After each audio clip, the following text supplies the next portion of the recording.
ಉತ್ತರ ಕನ್ನಡ ಜಿಲ್ಲೆಯ ಕಾರವಾರದಲ್ಲಿ ಟ್ರಾಫಿಕ್ ವ್ಯವಸ್ಥೆ ಅಸ್ತವ್ಯಸ್ತವಾಗಿರುವಂಥದ್ದು. ಇಲ್ಲಿ ಫುಟ್ಪಾತನ್ನು ಸಂಬಂಧಪಟ್ಟಂಥ ಬೀದಿ ವ್ಯಾಪಾರಿಗಳು ಅತಿಕ್ರಮಿಸಿಕೊಂಡು ವ್ಯಾಪಾರ ಮಾಡ್ತಿರೋದ್ರಿಂದ ಸಂಚಾರಕ್ಕೆ ಅಡೆತಡೆ ಉಂಟಾಗಿದೆ. ಇನ್ನೊಂದೆಡೆ ಭಾರಿ ಗಾತ್ರದ ಬ್ಯಾನರ್ಗಳನ್ನು ಫುಟ್ಪಾತ್ನಲ್ಲಿ ಅಳವಡಿಸ್ತಿರುವುದರಿಂದ ಸಾಕಷ್ಟು ತೊಂದರೆ ಕೂಡ ಉಂಟಾಗಿರುವಂಥದ್ದು. ನಾನೀಗ ಕಾರವಾರ ನಗರದಲ್ಲಿ ಗಮನಿಸಬಹುದು, ಸಾಕಷ್ಟು ಸಂಖ್ಯೆಯಲ್ಲಿ ಇಲ್ಲಿ ಕಳೆದ ಹಲವು ವರ್ಷಗಳಿಂದ ಟ್ರಾಫಿಕ್ ವ್ಯವಸ್ಥೆ ಕೂಡ ಇಲ್ಲಿ ಅಸ್ತವ್ಯಸ್ತವಾಗಿದೆ ಅಂತ ಹೇಳ್ಬೋದು. ಈ ಹಿಂದೆ ಕೂಡ ನಗರಸಭೆಯ ಒಂದು ಸದಸ್ಯರುಗಳು ಮಧ್ಯಪ್ರದೇಶದ ಇಂದೋರ್ನ ಒಂದು ಟೂರ್ ಮಾಡಿದ ಬಳಿಕ ಇಲ್ಲಿ ಟ್ರಾಫಿಕ್ ವ್ಯವಸ್ಥೆಯನ್ನು ಕೂಡ ಕಲ್ಪಿಸಲಾಗಿತ್ತು. ಸಂಬಂಧಪಟ್ಟಂತೆ ಎಲ್ಲ ಫುಟ್ಪಾತ್ಗಳಲ್ಲೂ ಕೂಡ ಕ್ಲಿಯರ್ ಮಾಡಲಾಗಿತ್ತು ಮತ್ತು ಸಂಬಂಧಪಟ್ಟಂತೆ ಬೀದಿ ವ್ಯಾಪಾರಿಗಳಿಗೆ ಒಂದೆಡೆ ವ್ಯಾಪಾರ ಮಾಡಲು ಅನುಕೂಲ ಕೂಡ ಮಾಡಿಕೊಟ್ಟಿರುವಂಥದ್ದು. ಆದರೆ ದಿನ ಕಳೆದಂತೆ ನಗರಸಭೆಯ ಆಡಳಿತ ಮಂಡಳಿ ಅಂದರೆ ಈ ಹಿಂದಿನ ಸದಸ್ಯರುಗಳ ಅವಧಿ ಮುಗಿದಿರುವುದರಿಂದ ಸಂಬಂಧಪಟ್ಟಂಥ ಅಧಿಕಾರಿಗಳ ದಿವ್ಯ ನಿರ್ಲಕ್ಷ್ಯವೇನು ಗೊತ್ತಿಲ್ಲ, ಮತ್ತೆ ಫುಟ್ಪಾತನ್ನು ಸಂಬಂಧಪಟ್ಟಂಥ ಬೀದಿ ವ್ಯಾಪಾರಿಗಳು ಕೂಡ ಅತಿಕ್ರಮಿಸಿಕೊಂಡಿದ್ದಾರೆ. ಹೀಗಾಗಿ ಸಂಚಾರಕ್ಕೆ ಅಡೆತಡೆ ಕೂಡ ಉಂಟಾಗಿರುವಂಥದ್ದು.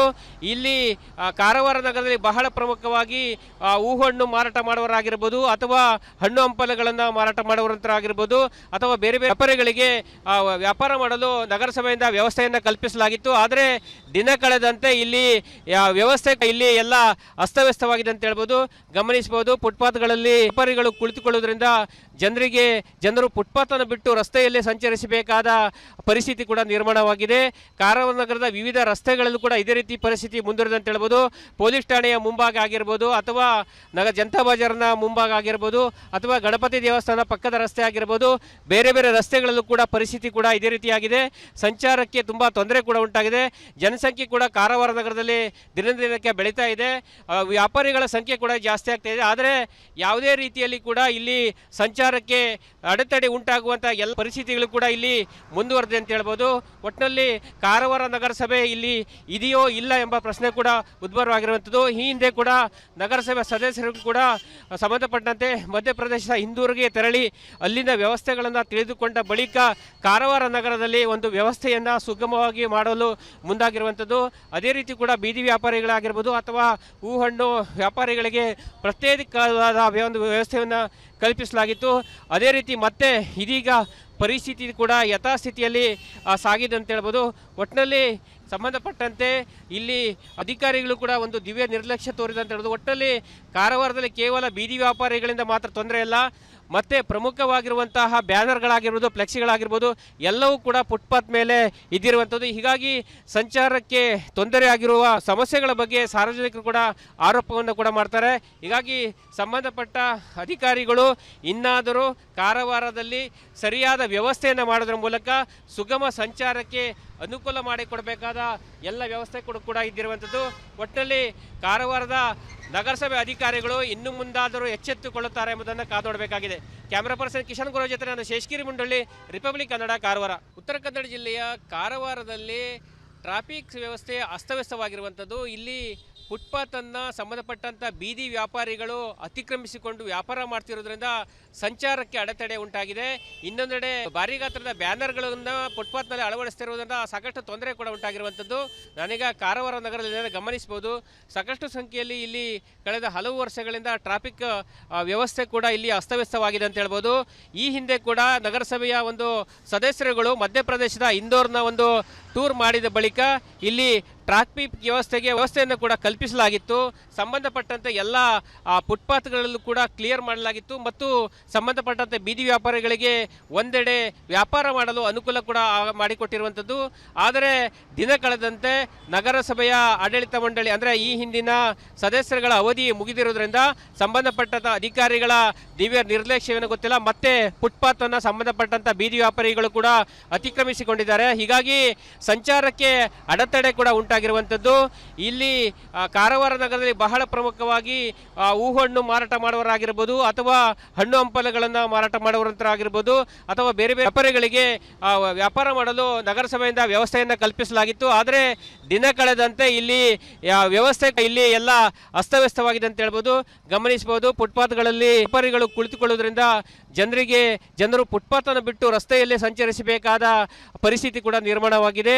ಕಾರವಾರ ನಗರದ ವಿವಿಧ ರಸ್ತೆಗಳಲ್ಲೂ ಕೂಡ ಇದೇ ರೀತಿ ಪರಿಸ್ಥಿತಿ ಮುಂದುವರೆದಂತ ಹೇಳ್ಬೋದು. ಪೊಲೀಸ್ ಠಾಣೆಯ ಮುಂಭಾಗ ಆಗಿರ್ಬೋದು ಅಥವಾ ಜನತಾ ಬಜಾರ್ನ ಮುಂಭಾಗ ಆಗಿರ್ಬೋದು ಅಥವಾ ಗಣಪತಿ ದೇವಸ್ಥಾನ ಪಕ್ಕದ ರಸ್ತೆ ಆಗಿರ್ಬೋದು, ಬೇರೆ ಬೇರೆ ರಸ್ತೆಗಳಲ್ಲೂ ಕೂಡ ಪರಿಸ್ಥಿತಿ ಕೂಡ ಇದೇ ರೀತಿಯಾಗಿದೆ. ಸಂಚಾರಕ್ಕೆ ತುಂಬ ತೊಂದರೆ ಕೂಡ ಉಂಟಾಗಿದೆ. ಜನಸಂಖ್ಯೆ ಕೂಡ ಕಾರವಾರ ನಗರದಲ್ಲಿ ದಿನಕ್ಕೆ ಬೆಳೀತಾ ಇದೆ. ವ್ಯಾಪಾರಿಗಳ ಸಂಖ್ಯೆ ಕೂಡ ಜಾಸ್ತಿ ಆಗ್ತಾ ಇದೆ. ಆದರೆ ಯಾವುದೇ ರೀತಿಯಲ್ಲಿ ಕೂಡ ಇಲ್ಲಿ ಸಂಚಾರಕ್ಕೆ ಅಡೆತಡೆ ಉಂಟಾಗುವಂಥ ಎಲ್ಲ ಪರಿಸ್ಥಿತಿಗಳು ಕೂಡ ಇಲ್ಲಿ ಮುಂದುವರೆದಿದೆ ಅಂತ ಹೇಳ್ಬೋದು. ಒಟ್ಟಿನಲ್ಲಿ ಕಾರವಾರ ನಗರಸಭೆ ಇಲ್ಲಿ ಇದೆಯೋ ಇಲ್ಲ ಎಂಬ ಪ್ರಶ್ನೆ ಕೂಡ ಉದ್ಭವವಾಗಿರುವಂಥದ್ದು. ಈ ಹಿಂದೆ ಕೂಡ ನಗರಸಭೆ ಸದಸ್ಯರು ಕೂಡ ಸಂಬಂಧಪಟ್ಟಂತೆ ಮಧ್ಯಪ್ರದೇಶದ ಇಂದೂರಿಗೆ ತೆರಳಿ ಅಲ್ಲಿನ ವ್ಯವಸ್ಥೆಗಳನ್ನು ತಿಳಿದುಕೊಂಡ ಬಳಿಕ ಕಾರವಾರ ನಗರದಲ್ಲಿ ಒಂದು ವ್ಯವಸ್ಥೆಯನ್ನು ಸುಗಮವಾಗಿ ಮಾಡಲು ಮುಂದಾಗಿರುವಂಥದ್ದು. ಅದೇ ರೀತಿ ಕೂಡ ಬೀದಿ ವ್ಯಾಪಾರಿಗಳಾಗಿರ್ಬೋದು ಅಥವಾ ಹೂಹಣ್ಣು ವ್ಯಾಪಾರಿಗಳಿಗೆ ಪ್ರತ್ಯೇಕವಾದ ಒಂದು ವ್ಯವಸ್ಥೆಯನ್ನು ಕಲ್ಪಿಸಲಾಗಿತ್ತು. ಅದೇ ರೀತಿ ಮತ್ತೆ ಇದೀಗ ಪರಿಸ್ಥಿತಿ ಕೂಡ ಯಥಾಸ್ಥಿತಿಯಲ್ಲಿ ಸಾಗಿದೆ ಅಂತ ಹೇಳ್ಬೋದು. ಒಟ್ಟಿನಲ್ಲಿ ಸಂಬಂಧಪಟ್ಟಂತೆ ಇಲ್ಲಿ ಅಧಿಕಾರಿಗಳು ಕೂಡ ಒಂದು ದಿವ್ಯ ನಿರ್ಲಕ್ಷ್ಯ ತೋರಿದೆ ಅಂತ ಹೇಳೋದು. ಒಟ್ಟಿನಲ್ಲಿ ಕಾರವಾರದಲ್ಲಿ ಕೇವಲ ಬೀದಿ ವ್ಯಾಪಾರಿಗಳಿಂದ ಮಾತ್ರ ತೊಂದರೆ ಇಲ್ಲ, ಮತ್ತು ಪ್ರಮುಖವಾಗಿರುವಂತಹ ಬ್ಯಾನರ್ಗಳಾಗಿರ್ಬೋದು, ಫ್ಲೆಕ್ಸಿಗಳಾಗಿರ್ಬೋದು ಎಲ್ಲವೂ ಕೂಡ ಫುಟ್ಪಾತ್ ಮೇಲೆ ಇದ್ದಿರುವಂಥದ್ದು. ಹೀಗಾಗಿ ಸಂಚಾರಕ್ಕೆ ತೊಂದರೆ ಆಗಿರುವ ಸಮಸ್ಯೆಗಳ ಬಗ್ಗೆ ಸಾರ್ವಜನಿಕರು ಕೂಡ ಆರೋಪವನ್ನು ಕೂಡ ಮಾಡ್ತಾರೆ.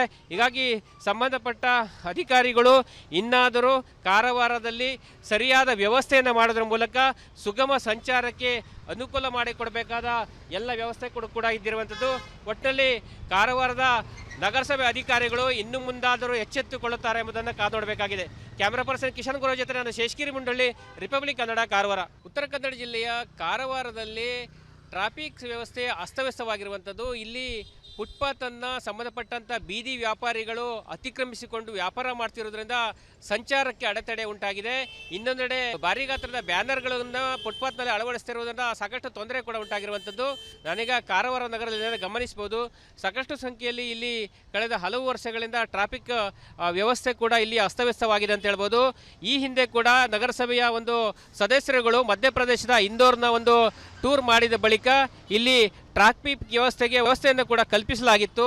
ಸಂಬಂಧಪಟ್ಟಂತೆ ಎಲ್ಲ ಫುಟ್ಪಾತ್ಗಳಲ್ಲೂ ಕೂಡ ಕ್ಲಿಯರ್ ಮಾಡಲಾಗಿತ್ತು ಮತ್ತು ಸಂಬಂಧಪಟ್ಟಂತೆ ಬೀದಿ ವ್ಯಾಪಾರಿಗಳಿಗೆ ಒಂದೆಡೆ ವ್ಯಾಪಾರ ಮಾಡಲು ಅನುಕೂಲ ಕೂಡ ಮಾಡಿಕೊಟ್ಟಿರುವಂಥದ್ದು.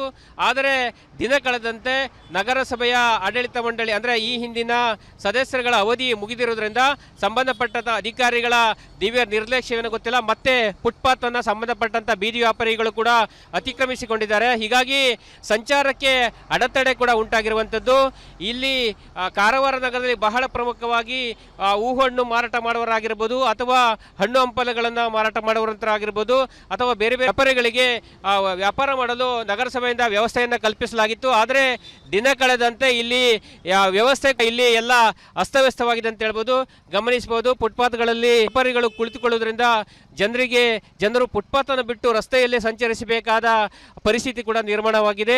ಕಾರವಾರ ನಗರದ ವಿವಿಧ ರಸ್ತೆಗಳಲ್ಲೂ ಕೂಡ ಇದೇ ರೀತಿ ಪರಿಸ್ಥಿತಿ ಮುಂದುವರೆದ ಅಂತ ಹೇಳ್ಬೋದು.